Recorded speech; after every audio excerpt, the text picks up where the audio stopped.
A gente não está fazendo tecnologia só para o Brasil. A gente quer criar tecnologia que realmente seja competitiva a nível global e que possa ser aplicada para as grandes culturas e fazer a diferença, né? Colocar realmente a ciência brasileira em produtos de alcance global. Ponto. Isso é fácil? Não, não é. Mas sem esse desafio também não vale a pena. Se fosse fácil, não... não vale a pena. Então, como é que a gente faz isso? A gente tem pessoas? Tem. Tem cientistas? Tem. Tem jovens? Tem. Então é só organizar isso e contar com a ajuda desses caras aí, com esse sonho de produzir, de transformar ciência em PIB aqui no Brasil. Então é isso. Aê! Muitos têm que acordar cedo amanhã, então eu espero que vocês tenham tido uma ideia aqui do potencial, do tamanho do que isso pode acontecer. São projetos ultra qualificados e selecionados no país, então eu convido vocês a ir a Floripa ver isso aqui pessoalmente, tá? Ver os laboratórios.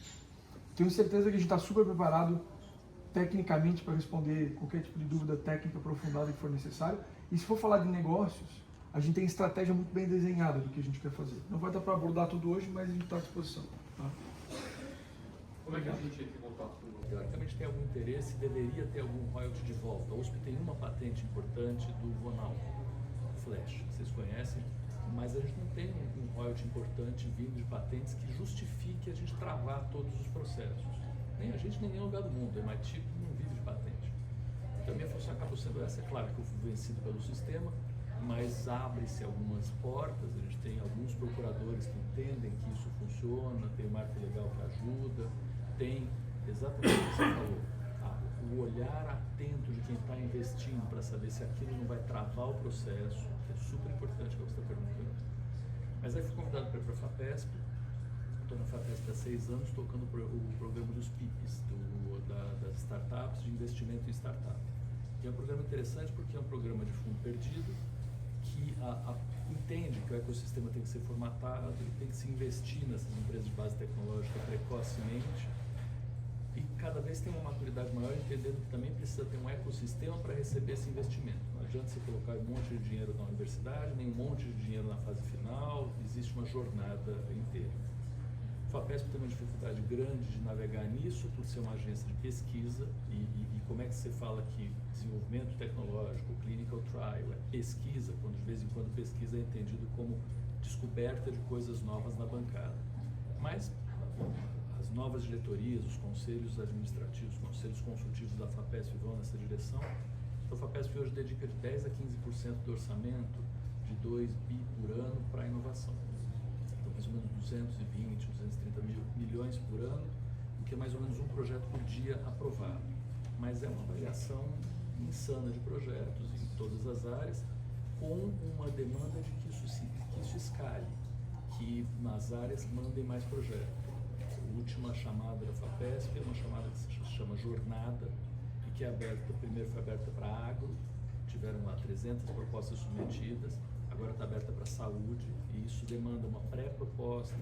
Isso entende-se que o pesquisador é uma peça interessante e importante para tocar o projeto, mas a empresa é o lugar onde o dinheiro tem que cair. Então tem algumas mudanças importantes do valor maior. A FAPESP, na minha visão, é uma das estruturas mais avançadas do Brasil para apoio à inovação. Eu acho que, assim, por mais que você possa dizer que tem muita coisa evoluída, tenho certeza que tem, mas é realmente uma grande referência. Tem muita empresa que vem para cá por causa da FAPESP. Sim, a FAPESP é quem tem muito dinheiro, tem seriedade, tem transparência, tem critérios, tem tudo isso. O que a FAPESP tem vim hoje de uma reunião com o Centro Alemão de Inovação. E eles têm uma estrutura, todo um ecossistema absolutamente montado e mapeado do começo ao fim, tem empresas grandes dentro, eles aprenderam durante inúmeros anos. Importante nessas empresas. Então já dá para mostrar algumas coisas que antes a gente prometia e o pessoal tinha, e eram coisas bastante desafiadoras, tá?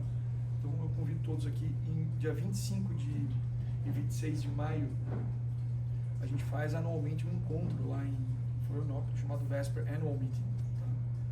Que a gente é um encontro fechado só para convidados, que são basicamente 100 a 150 pessoas. Já estourou 150, a gente até tirou o link online, porque senão vai estourar a capacidade. Mas a gente acredita que dá para acomodar mais algumas pessoas pontualmente, e então eu queria convidar vocês para ir lá. Basicamente quem vai são diretores de grandes instituições brasileiras, desde BNDES, FINEP, PRAPI, CNI, todas essas instituições de inovação, todos os nossos cientistas aqui do portfólio e muitos investidores e potenciais investidores que têm interesse de saber o que está acontecendo lá. Tá? Então eu acho que eu recomendo, acho que vai ser um dia bacana. É um dia só de saúde humana, vocês vão conhecer não só esses projetos, mas todos os demais, e um dia de agricultura, tá? Com pessoas bastante relevantes do setor, tá? Inclusive da Europa e dos Estados Unidos, que vão para lá. Hoje o total que vocês já fizeram de investimento no portfólio seria de quanto? 225 milhões.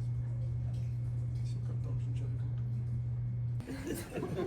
Acho que a ideia aqui de hoje é a gente passar um tempo juntos aqui, falar de coisas interessantes. A gente trouxe aqui, junto conosco, 2 grandes nomes da ciência brasileira, tá? O Paulo Arruda, que é um dos maiores genetistas de plantas do país, na América Latina, super respeitado internacionalmente, membro da Academia Brasileira de Ciências, ambos, inclusive, a Mariana também.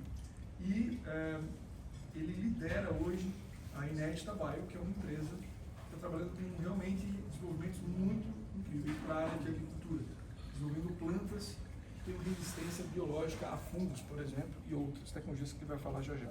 Tem um impacto enorme em termos de ambiental, né? Redução de impacto ambiental gigante. E também, obviamente, é um excelente negócio. Amanhã nas artes. Que é uma parte importante, né? Exato, que é um negócio importante.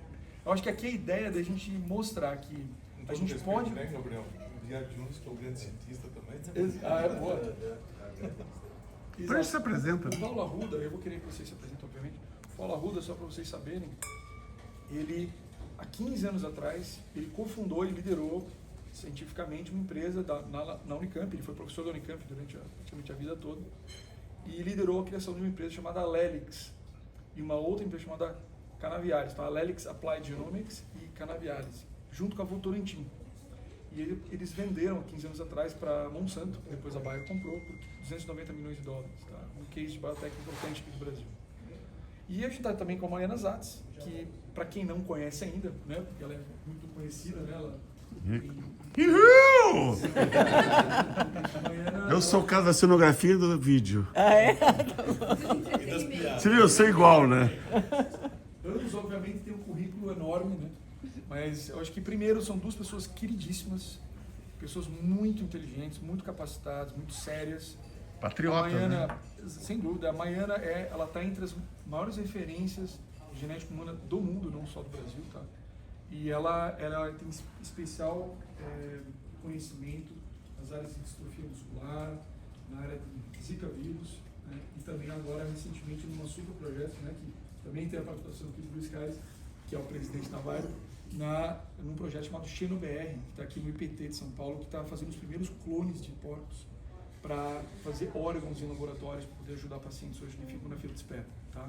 Então, projetos que eu quero que eles possam mencionar. Tá? Além disso, só mencionando aqui o resto do time que a gente trouxe juntos, tem o Luiz Caires, que é um grande cientista brasileiro, foi aluno da Mariana Zatz, que ela criou um Instituto Genoma na USP, que é um dos maiores centros de genética humana da América Latina, de onde saíram grandes talentos lá, desde o professor Ernesto, que está hoje na USP, como o Luiz Caires, que está aqui, que a gente teve o grande prazer de ter ele como cofundador da Vairo e que hoje lidera a Vairo, que é um projeto super bacana que a gente quer apresentar para vocês. Tá?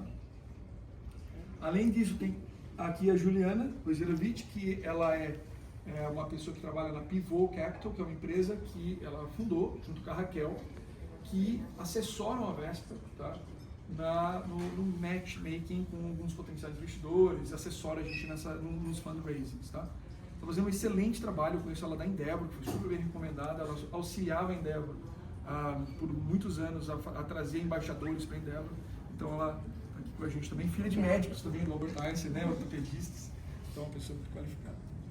E eu estou aqui com o Jonas, que é economista e é o meu braço direito, esquerdo, o meu co-founder aqui da Vespa, que depois eu vou deixar vocês se apresentar, que vai ser mais fácil. Tá? O meu irmão Rafael, engenheiro mecânico, eu sou engenheiro de produção e o Rafael é engenheiro mecânico. Bom que a gente apresenta os dois. Né?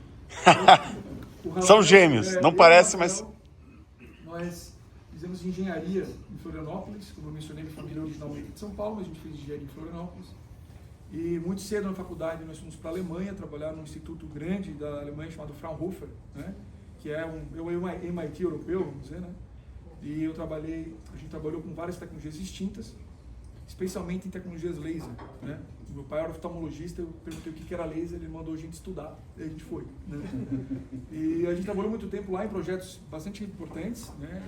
Em grandes empresas, e a gente retornou ao Brasil para empreender, e nos últimos 20 anos, basicamente, a gente trabalha com criação de Um pouquinho falar, né, o que eu vi, achei interessante. Eu acho que ter cientistas de ponta é a condição necessária para a inovação, mas não é suficiente. Eu acho que vocês, a Vesper, traz essa história de trazer uma visão empresarial, uma visão estratégica, de ajudar, de trazer todas essas ferramentas de apoio para que os cientistas foquem no que é mais importante. E, caso engraçado, assim, todo mundo fala, né, a cultura está nas paredes, nas coisas. Literalmente está na parede da Vesper, que você olha, tem uma parede de 4 metros de largura, cheia de processos escritos e colocados. Então, assim, se alguém tiver uma dúvida de como criar uma empresa de biotech, olha aquela parede que você vai resolver esse problema. Eu falo, criar uma empresa de biotech avançada é ciência, mas criar um portfólio em engenharia. Sabe, criar um portfólio é processo. Então, um pouco dessa ideia. Pelo menos eu consegui homenagear as minhas origens de engenharia de produção para fazer gestão à vista. Mas legal, Thiago, obrigado. Tá? Quer que eu comente mais alguma coisa? Não, é importante só falar que o Thiago Laffer, o pai dele, o Celso Laffer, que foi ministro, foi da Academia Brasileira, pessoa muito relevante aqui no Brasil, eles Membro da fizeram... Academia Brasileira de Ciências. De Ciências, exato. Irmão da Inês. Ah, você é filho do Celso. Fui os filhos do Celso. Trabalhei muito com É os mesmo? livros. Ele foi presidente da FAPESP. Sim, foi. Exato. E alguns investidores que eu posso mencionar aqui com vocês, que eu tenho autorização, o Luiz Seabra, da Natura, via Euris, o Dario Guarita e a Ana Sarcovas, né, que também tem muito relação com investimentos de impacto, pessoas incríveis. A gente tem a Rise Investments, que é um fundo de impacto aqui de São Paulo. Pedro Vilela. Exato, está ligado ao Pedro Vilela, exatamente. Está ligado, não. Ele que lidera, e que é um querido, né? Ele e o Dani, pessoas incríveis. A gente também tem o Raul Sotomayor, que é um dos sócios da Southern Cross lá do Chile. Tá? A gente tem a Green Rock, que é do Ricardo Salomão, que é o pessoal que criou a Salomão Zup, vendeu para o DASA. Quem mais que eu mencionei? Esqueci alguém? Tem alguns membros da família Setúbal, entraram agora também. Ex-presidente de algumas farmacêuticas também. Exato. O Theo Vanderloo, que é o ex-presidente da Bayer do Brasil. Então tem um pessoal relativamente qualificado, muito qualificado. E agora também a Senex, eu queria passar para ti.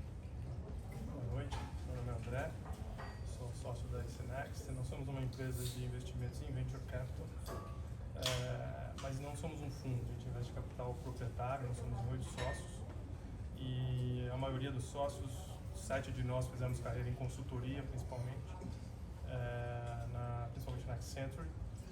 Então é um grupo aí de ex-consultores, ex-executivos, 2 ex-presidentes da Accenture do Brasil fazem parte do grupo, é um grupo bastante senior. E eu diria que a Vesper, dentro do nosso portfólio, é um bicho bem diferente, né? Acho que assim, se você for olhar os venture capitals aí, os fundos de venture capital brasileiros, difícil encaixar a tese, né?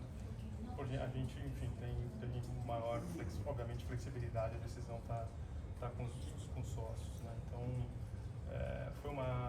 foi um processo de descoberta, né? A gente começou pela APTA, né? Trazida por um ex-colega nosso, muito experiente na área, foi presidente de companhia farmacêutica aqui no Brasil, e aí a gente foi entendendo, né? Aí entendemos o conceito da Vesper e pra gente, como a gente não é especialista em biotech, fazia muito mais sentido a gente fazer um investimento no nível da holding, né? Por uma estratégia, por uma diluição de risco e tudo mais.